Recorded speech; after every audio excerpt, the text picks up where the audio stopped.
So, as you may or may not have noticed, I've recently been taking my software engineering side gig and turning it into my full-on job. And I figured one of the things that you might be interested in is the various hardware that I use to do that job. I mean, it seems pretty obvious, right? There's a computer, there's monitors, but everything I have has a story behind it. Everything I have has specific choices that came into getting it. I'm not going to go through camera hardware and things like that in this video. It's just going to be computer, peripherals, things like that. But I think there's quite a story to be had there. So let's have a look, shall we? So I've placed the camera about where I would be sitting normally, so you can get an idea of everything from left to right. But let's start over here, the rightmost things. Over here we have, well, my microphone is what's in charge at the moment. I was going to go straight to PC, but my microphone. What's my microphone? Well, my microphone is a Audio-Technica AT2020. I have no idea if it's in shot right now. I cannot see. Allow me a moment. My microphone is an Audio-Technica AT2020, the XLR version, not the USB version. I love it. It is a very high quality microphone. It's done everything I need it to. It's mainly used for VO, but I also use it for meetings. Very good condenser mic, has really good cardioid pickup patterns, and it sits out of the way on a really cheap mic arm that I bought off of eBay. We'll cover the audio interface for it in a little bit, but it's really just there for the sake of needing to be there. But the main thing we're going to focus on the right here is actually my PC. The first thing you can see about it is it's quite big. This is a Corsair 5000D Airflow. I love it. I got this for my 18th birthday. This was one of my big gifts, and it is just such a good case. Everything is easy to take off, like literally. Top panel off, so I can clean the fan filters. You do the exact same thing on the front panel. There's a cable management tray around the back, so that you can easily hide all your cables and make them easier to store. It's just so convenient to work in, it's so convenient to clean, it has really good I/O. I just love this thing. I hope to not part with this case for a very long while. But we're going to open the front panel up. I'm not going to show you around the back because there's no point. I don't have any storage in there, as you will see. So we're going to pop open.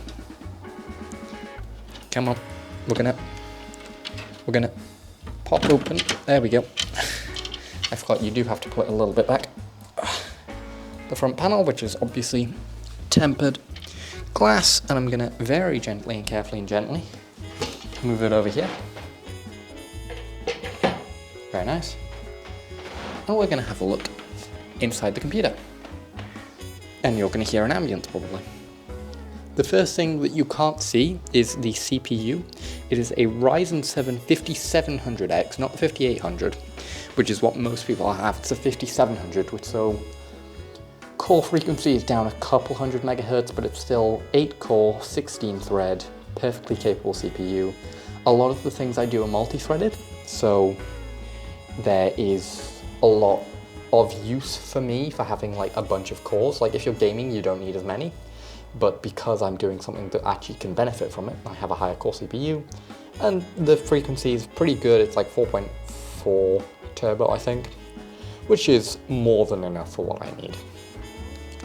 Sitting on top of it, there is a Arctic Liquid Freezer 2 AIO cooler. I don't really have much to say. It's an affordable water cooler. It's very capable. It's very quiet. This PC is like, I have my ear right next to it, and the microphone is next to it. That noise that you can hear is road noise. This PC is basically silent, even with 1, 2, 3, 4, 5 fans in it. Very impressive. I mean, even the GPU fans are on right now. The GPU is probably the loudest fans in here, but we'll get to that. Yeah, liquid cooler, perfectly capable. I was just approving of you for being quiet. Stop making noise. Yeah, perfectly capable. I'll quickly mention the fans that are around here. This is a fan that came with the case. Cooler Master, apparently he's done the job. But these two up here are actually chosen. These are Arctic F12 PWMs. PWM is important. PWM stands for pulse width modulation, and it basically means that you can your PC can dynamically change the fan speed of the fans based on like temperature. So these fans only spin up when they need to. Other than that, they're pretty much silent. They're on right now, but they're at very slow speeds, so you can barely hear them. And even when they're running like quite loud, it's not significant noise. So yeah, happy with that. The RAM, we have 32 gigabytes of Vengeance LPX, I think 3600 megahertz. It's not particularly fast RAM, but I don't need particularly fast RAM because I'm not gaming. I just need a lot of it so I can have like a lot of Chrome tabs and stuff open. I think my record is 1200 Chrome tabs. This handles that well. I've never had any problems. Looking at the GPU then, the GPU is the only part of the system that I really don't care about all too much. It's an RX 570. I got it from my father. It's there. I don't really have much else to add on that front. It functions, it does its job. Yeah, sometimes the fans go up to 100% speed because the VBIOS has like a bug in it. I've been considering replacing it with an Intel Arc because obviously I don't game on my system. The only thing I would really need to do is Premiere, but apparently Intel Arc isn't great for that anyway. And it's just not come around yet because this card still works fine. So that card's gonna stay for now. Underneath it, but you probably can't see, is a tiny little Wi-Fi and Bluetooth card. I don't have much to add there, it's just that I needed Bluetooth on the system, and the actual PCIe card has worked better than any USB Bluetooth dongle I have tried. Not that I haven't kept using them. Oh, I forgot the motherboard. Motherboard is a Gigabyte B450 Aorus Elite. I'm disappointed I forgot about it because I really like this motherboard. I got it after my MSI motherboard, a B450 Gaming Plus, was having like a bunch of problems with the chipset. I still use it, but like I can't trust the USB on it, I can't trust the onboard audio, it sucks. So I got this board as kind of a treat to myself. It's a bit more expensive than I would normally go for, but it's got a bunch of I/O, it's got like tons of SATA on it that I don't use anymore. Yeah, tons of I/O, really good heat spreaders for the VRMs, really capable VRMs. I could easily overclock on this thing, and dual M.2, both of which I am using. Speaking of that storage, oh, there is a screw sitting on top of my Bluetooth card. That's not very good. Where did that come from? That's a little bit worrying. Anyway, speaking of the storage, there are two M.2 SSDs in here. You won't be able to see them, I'll just describe them to you. There is a Western Digital Blue 1TB SSD in here that runs my boot drive and my current projects drive, and then a Crucial P3 2TB drive. Both of them are 3.0 by PCIe 3.0. I don't need like uber speed, I just need it to be good. And that one is 2TB and stores pretty much everything historical. I do have a 4TB NAS sitting over in the corner. It's a very cheap and old NAS, it's not very good, and I just use it for backup at this point. And that's about it with the computer, but I know I can't move on just yet because people are probably thinking, what on earth is that weird little thing with wires running off of it into your computer? That is quite an interesting project. I have wanted to be able to remote control my PC's power button for a while now, but there are no real good solutions for it. You have Wacom LAN, but that's only for like local network, and if you publicize it, you're exposing your PC to a ton of risk, and obviously your PC has to be awake. It can cause a bunch of problems. So this is a little microcontroller that connects to the Wi-Fi, and this is a little relay board, and it pushes the power button. So it bridges the contacts when it's requested to for like 100 milliseconds or so, which is effectively the equivalent of pushing the power button.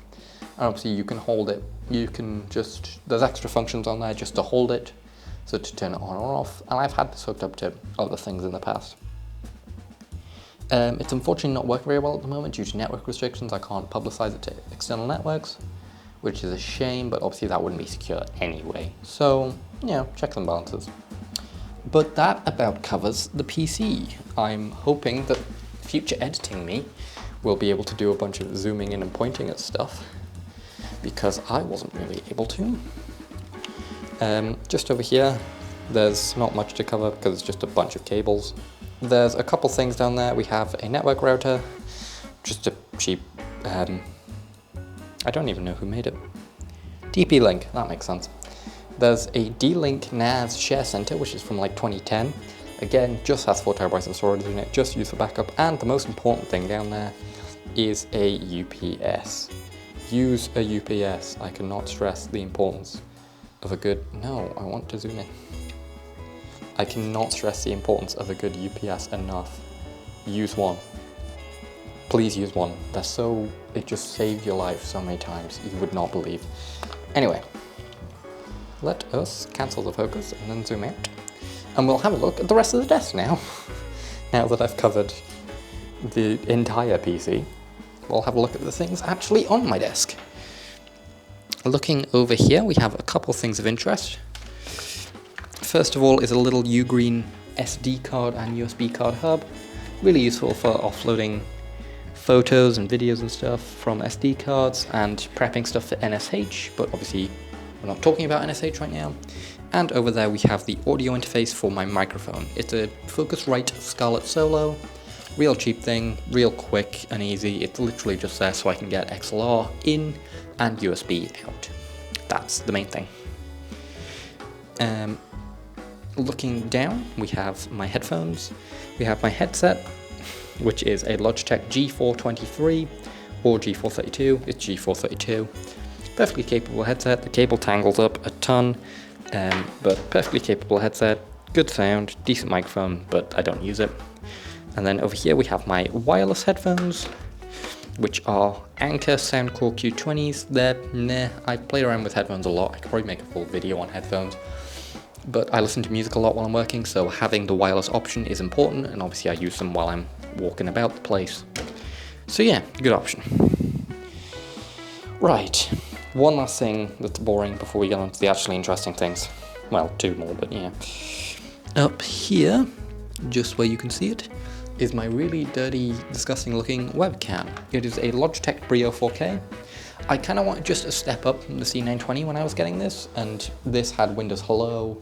It's obviously 4K, it's got better zoom capabilities, it's got a better onboard microphone in the event that I need to use that. Perfect all-round little option. Yeah, kind of all I have to say on it. But now we get down to the peripherals that everyone actually cares about. The keyboard and the mouse. Let's start with the mouse then. On top of my SteelSeries mousepad, which is cheap and just there, I had to edit slightly. I had to cut there because the microphone was too close to me and it was causing all sorts of problems, and now it's hitting against the camera. So the audio for this video might just be terrible. But here we have the Logitech MX Master 2S. This is my favorite mouse. I've used various gaming mice in the past, various Logitech bits and pieces, a couple from Razer, things like that. But as soon as I found the MX Master 1, I decided I was sticking with MX Master. It's just such a ergonomic and comfortable mouse. You get like a thumb rest with like gesture control on the extra thumb thing. You get two scroll wheels so you can scroll horizontally as well as vertically. You get your standard back and forward, and your buttons are just so satisfying. Free moving scroll wheel that is lockable, obviously, and it's just brilliant. I love this mouse, I will never part from it. It supports Bluetooth, supports wired USB, supports wireless USB with the bolt connector. Just a good mouse, really good mouse. But not as good as my keyboard. The Keychron V3 TKL. This is my endgame keyboard, I think. So my first mechanical keyboard was a Roccat Vulcan TKL that I got for free because I had to do a detailed review for it, and then I got to keep the keyboard. And that keyboard I've used until it's pretty much worn out. I still use it at home, but it's starting to not register key presses anymore. It's slowly dying, which is really sad. So when that started happening, I went, hey, I probably need like a replacement keyboard, and I have the money to do it. I might as well do it right now. And I was looking around because I knew I still wanted reds. I knew I still wanted red switches because I'd gotten used to like the linear feel of them as well as the satisfying sound of them. Like they still have a sound, they still feel tactile, but they're like good to press. And I knew I wanted something like that. And this came up on the list, and I was looking around for other options, but I went, okay, it's more than I would like to be spending on a keyboard. I know that mechanical keyboards are always expensive, but this was a decent price. It looked really good. I was like, okay, I'll go for it. I am so glad I made that choice. This is, first off, such a satisfying build. No flex in it, no play in it. It's solid, it's heavy, it's got a good weight to it. It doesn't shift around unless you're actually like pushing it. Really good volume knob, but that's not as important. It's just the feel of typing on this keyboard. It is just so satisfying to touch type on this keyboard. You have no idea. Like, it's so easy for me just to get into a rhythm with like typing on this keyboard. And yeah, I really do not know what to say about this keyboard that's good enough to it. Yet one, it's a really good keyboard. That is all. When this keyboard dies, I will probably replace it with a similar keyboard from Keychron.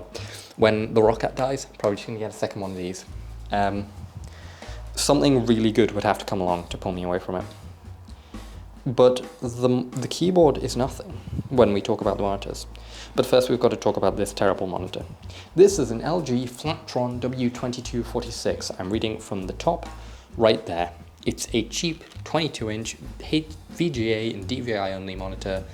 The OSD doesn't work, the on-screen display, one of the connectors doesn't work. I got it for trade. This is the only tertiary monitor I had spare. It exists. But over here, now these I care about. These are 28-inch 4K 60Hz, because I don't care about refresh rate because I'm not a gamer, HDR monitors by BenQ, the EL2870UEs, I think. They're brilliant. For the price that they are, which was only £150, for 28-inch 4K, ridiculous. You do not realize the difference between 1080p and 4K until you use it on a monitor and you're like, oh my god, I have so much more effective real estate. Because even if the monitor's not that much bigger, the difference in window scaling you get between 1080p and 4K, so good, so useful. Like, I can put so much more on this screen.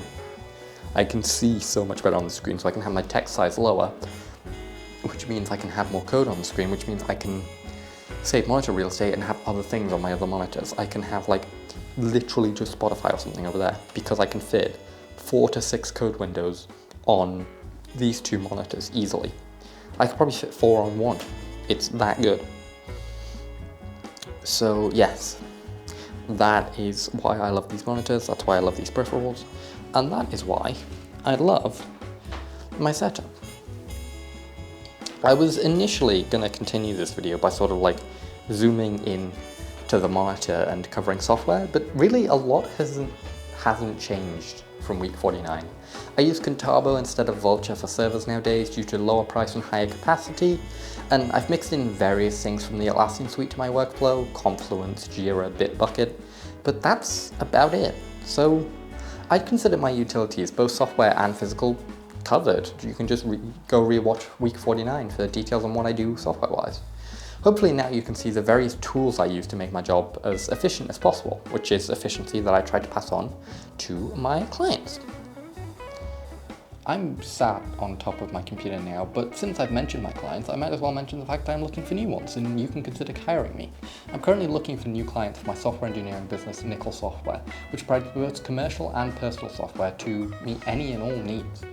Whether it be simple information websites to full-on responsive sites with desktop integrations, we are able to provide and service websites, mobile apps, desktop commercial software, and server-side applications.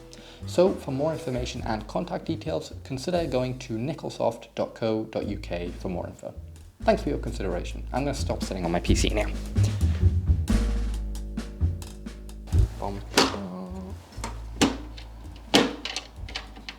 Would you look at that? Nice and easy. See, this is why I love this case. I'm just saying. It's actually brilliant.